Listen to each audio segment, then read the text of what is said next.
তোমার কি এখন এই মুহূর্তে ঘুমোতে ইচ্ছা করে?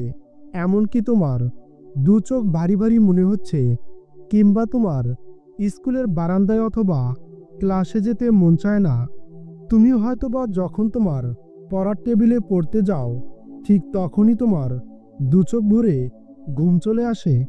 তবে হ্যাঁ, ঠিক সেই মুহূর্তে তুমি যদি তোমার হালকে ছেড়ে দাও, তবে তুমি একটা কথা ভালো করে মনে রাখো, তুমি তোমার নিজের জীবনের দেখা স্বপ্নগুলোকে অন্যদিকে, হয়তোবা তোমার মা বাবার চোখের জল, এমনকি তোমার জীবনের মানে সব কিছুই একবারে মুছে যাবে।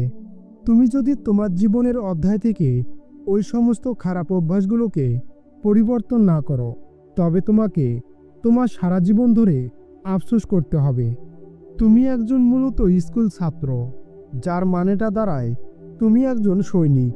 তোমার হাতে আছে এমন একটা শক্তি যার কাছে পৃথিবীর সবাই মাথা নত করবে। সেই শক্তির কাছে সবাই হার মানবে। অর্থাৎ তোমার হাতে আছে কলম, যে শক্তির কাছে এই দুনিয়ার শক্তি কিছুই না। তোমার হাতে যে কলম আছে, তুমি কি জানো সেই জিনিসটা কতটা ভারী? সেই কলম দিয়ে তুমি তোমার নিজের জীবনের সমস্ত ইতিহাস লিখতে পারবে।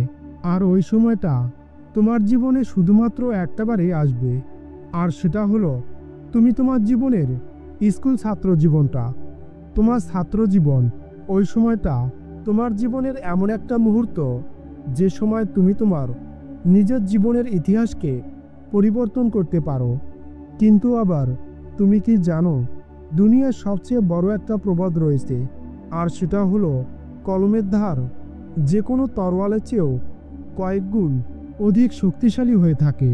তুমি যদি তোমার জন্য এখন কিংবা এই মুহূর্তে লড়াই না করো, তুমি যদি এই মুহূর্তে তোমার জীবনের লক্ষ্য ঠিক করতে না পারো, তবে একটা কথা তুমি তোমার জীবনের জন্য ভালো করে মনে রাখো, আর সেটা হলো তোমার জন্য ঠিক তোমার সামনে কঠিন একটা সময় অপেক্ষা করে আসে। তোমার জীবনের সেই কঠিন মুহূর্তে তুমি কাউকে তোমার পাশে পাবে না, যার মূল কারণটা হলো তুমি তোমার জীবনের সবচেয়ে মহামূল্যবান জিনিস, সময়কে তুমি নষ্ট করেছ। আর সেটাই হবে তোমার জীবনের কঠিন এক শাস্তি, যার মূল্য হয়তোবা তখন তোমাকে দিতে হবে তোমার চোখের জল দিয়ে। এমনকি তোমার সেই চোখের জল মোছার জন্য তুমি কাউকে পাশে পাবে না। তাই তোমাকে আমি উদ্দেশ্য করে বলছি, এখনও তোমার যথেষ্ট সময় আছে। এখন কিংবা এই মুহূর্ত থেকে তুমি তোমাকে নিজের জন্য পরিবর্তন করো, নয়তো সময় যদি কখনো তোমাকে পরিবর্তন করে, তবে সেটা হবে তোমার জীবনের শেষ সময়। যে কাজ করতে গিয়ে তোমার এখন তোমার নিজের শরীরের ঘাম দিয়ে তোমার নিজের জামা কাপড় কিংবা তোমার শার্ট ভিজে যাচ্ছে, আগামীকাল তোমার জন্য সেটাই হয়তোবা তোমার জন্য নতুন এক ইতিহাস রচনা করবে। তুমি তোমার নিজের জন্য আজকের পরিশ্রম আগামীকাল নতুন কিছু এনে দেবে, যেটার জন্য তুমি এতদিন দিনরাত নিজের সাথে লড়াই করেছ। আজকের পরিশ্রম আগামীকাল তোমার জন্য সাফল্য বয়ে আনবে। আগামীকাল হয়তোবা তোমার সাফল্য দেখে সবাই হাততালি দেবে।